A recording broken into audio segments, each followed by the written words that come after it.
नमस्कार मित्रों, माध्यमी news day में आप सबका स्वागत है। इस वीडियो में आज हम part 4 model activities 2021 West Bengal board of secondary education के तहत क्लास 10 का देखेंगे हिंदी में। चलिए शुरू करते हैं। ये रहा हिंदी में question paper model activities history class 10 part 4 2021 के लिए ये पार्ट 1 है। स्तंभ ए को स्तंभ बी से मिलाइए।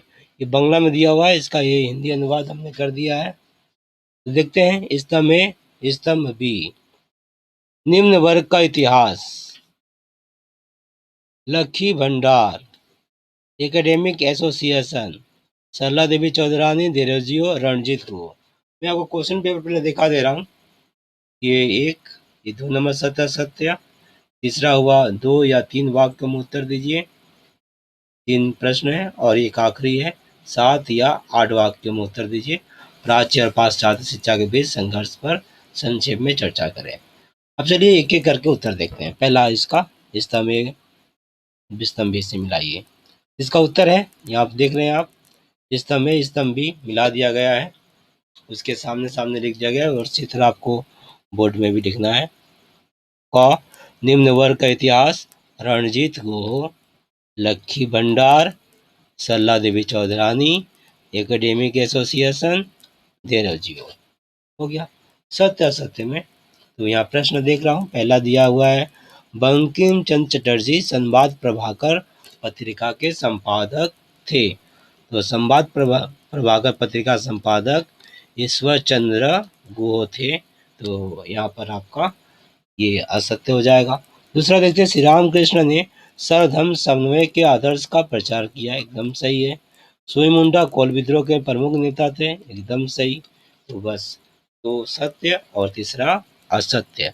याद रहे सही गलत नहीं लिखेंगे, जो दिया रहेगा। जैसे यहाँ सही गलत दिया जाता तो हम सही गलत लिखते, पर सत्य असत्य दिया हुआ है तो सत्य असत्य लिखेंगे। तेरा उत्तर असत्य सत्य सत्य।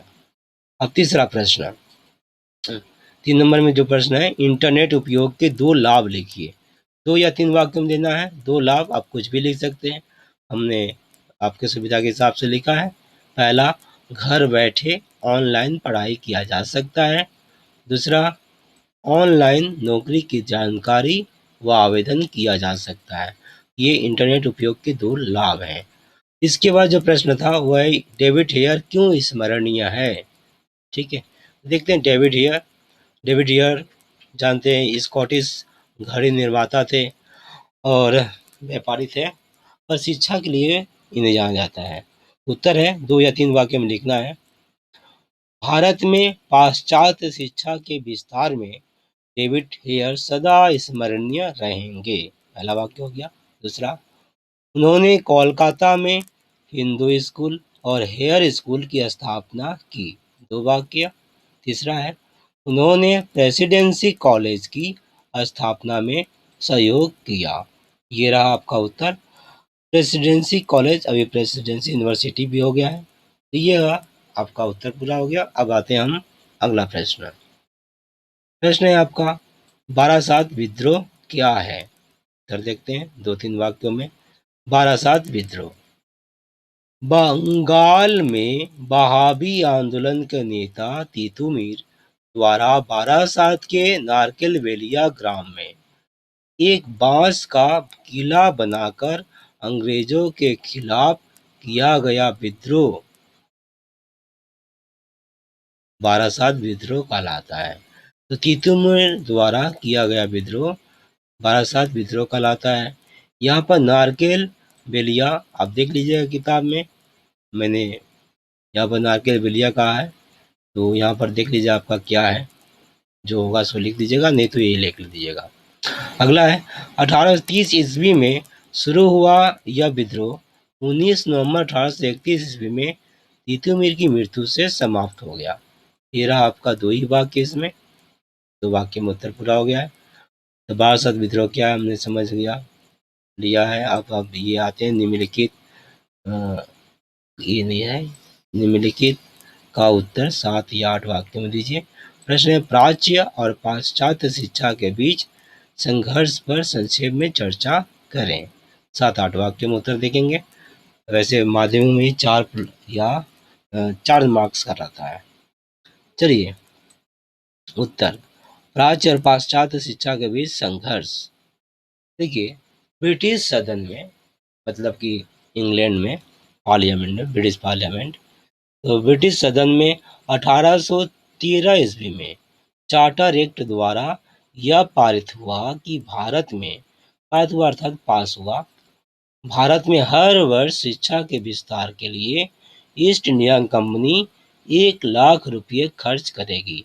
तो ईस्ट इंडिया कंपनी का शासन था भारत में, तो ब्रिटिश पार्लियामेंट द्वारा ईस्ट इंडिया कंपनी को निर्देश दिया गया कि उसे भारत की शिक्षा में 1 लाख रुपये खर्च करना होगा हर वर्ष।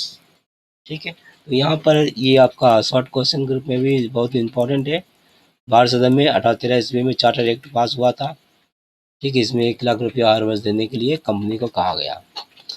लेकिन भारत में शिक्षा का माध्यम भारतीय भाषा होना चाहिए या अंग्रेजी। शिक्षा जो पढ़ाई होता है अभी हमें, तो अभी तो हिंदी, बांग्ला और सब भाषा में भी होता है, अंग्रेजी में भी। और उस समय शुरू में भारत में शिक्षा का माध्यम भारतीय भाषा होना चाहिए या अंग्रेजी, इसको लेकर विद्वानों में 10 वर्षों तक संघर्ष चलता रहा। अब देखिए 1813 में तो पास हो गया, कहा गया, 10 वर्ष चला, मतलब कि 23। तो अंततः 1823 ईस्वी में साधारण जन शिक्षा कमेटी, जनरल कमेटी है आपका, साधारण जन शिक्षा कमेटी का गठन हुआ।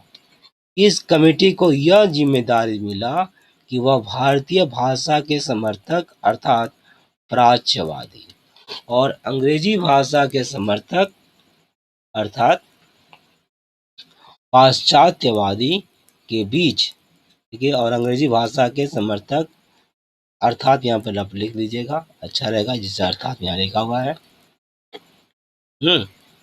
पाश्चात्यवादी के बीच वाद विवाद कराकर किसी अंजाम पर पहुंचे, इसकी जिम्मेदारी साधारण जन शिक्षा कमेटी को दिया गया। राज्यवादी के समर्थकों में प्रमुख राधाकांत देव और कोलब्रुक, ठीक है, थे।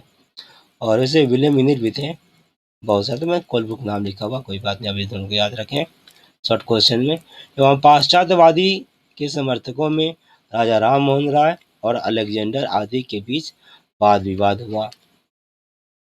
इस वाद विवाद में पाश्चात्यवादी जीते और लॉर्ड विलियम बेंटिक ने 7 मार्च 1835 ईस्वी में अंग्रेजी शिक्षा को सरकारी नीति के रूप में घोषित कर दिया। इस तरह प्राच्य और पाश्चात्य शिक्षा के बीच संघर्ष का अवसान के बाद बंगाल सहित भारत के अन्य प्रांतों में भी पाश्चात्य शिक्षा का प्रसार तेजी से हुआ, यानी कि अंग्रेजी माध्यम से शिक्षा का विस्तार होने लगा। ये 7 वाक्यों में 7 वाक्य होगा। ये उत्तर पूरा हो गया। इसी के साथ इतिहास का मोटर एक्टिविटास पार्ट 4 जो 2021 के लिए है, ये आपका पूरा हुआ।